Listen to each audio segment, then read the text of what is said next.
দেবকে দেখেই জয় Shriram slogan BJP কর্মীর। সৌজন্য দেখিয়ে সেই বিজেপি কর্মীর দিকে এগিয়ে বুকে জড়িয়ে ধরলেন সাংসদ অভিনেতা।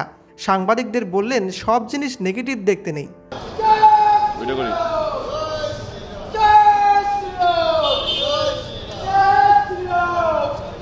আমার ভীষণ ভালো লেগেছে। একটা লোক যে এতক্ষণ ধরে দাঁড়িয়েছিল, কিছু বলতে পারছিল না, একটু সুযোগ পেলো জয় শ্রীরাম বলার, এবং সে আমাকে শুনিয়ে আমি হাক করলাম, তারপর চুপও বসে গেল। একটাও কথা বলছেন, সামনে দাঁড়িয়ে আছে, কিন্তু এটাই তো ভালোবাসা।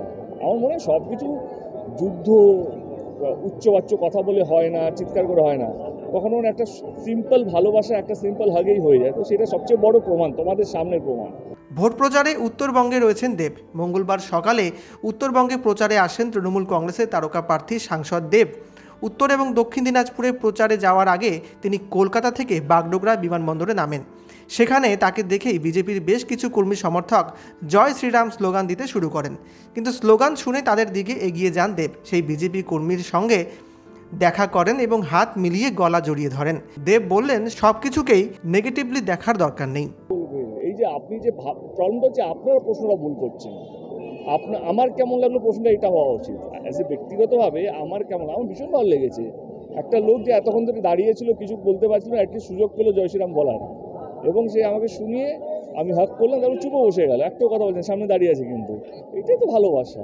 আমার মনে হয় সব কিছু যুদ্ধ উচ্চবাচ্য কথা বলে হয় না, চিৎকার করে হয় না, কখনো একটা সিম্পল ভালোবাসা, একটা সিম্পল হাগেই হয়ে যায়। তো সেটা সবচেয়ে বড় প্রমাণ, তোমাদের সামনের প্রমাণ। মানে এইটা তো আমার সাজানো না, বা উনিও জানতেন না আমি বেরোবো কি বেরোবো না। উনি নিজের দলের কোনো কর্মীর জন্য বা নেতার জন্য ওয়েট করছেন। আমার মনে হয় এটাই সবচেয়ে বড় উদাহরণ, এটাই সবচেয়ে বড় এক্সাম্পল। আপনার ঘাটাল সিট কতটা কনফিডেন্স আপনি? দেখো, জীবনের কোনো জিনিস কনফিডেন্স হয় না, কোনো জিনিস শিওর শট হয় না। ঘাটালে এখন নির্বাচন, এখনও 1 মাস বাকি।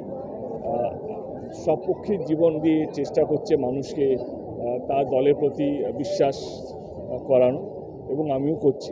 মানুষ 25শে মে যাকে বেশি বিশ্বাস করে তাকে ভোটটা দেবে, এবং রেজাল্ট যাই হোক না কেন সেটা আমি মাথা পেতে নিয়ে নেব।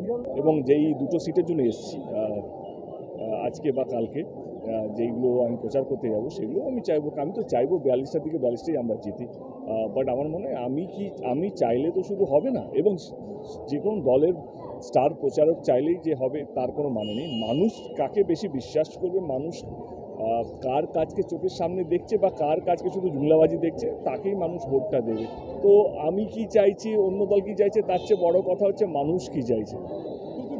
ঢুকতেই জয় শ্রীরাম শুনতে হলো, সৌজন্যে আপনিও হ্যান্ডশেক করলেন দেখলাম। হ্যাঁ, আমার মনে হয় কি, দেখো, কথা হচ্ছে আমি বরাবরই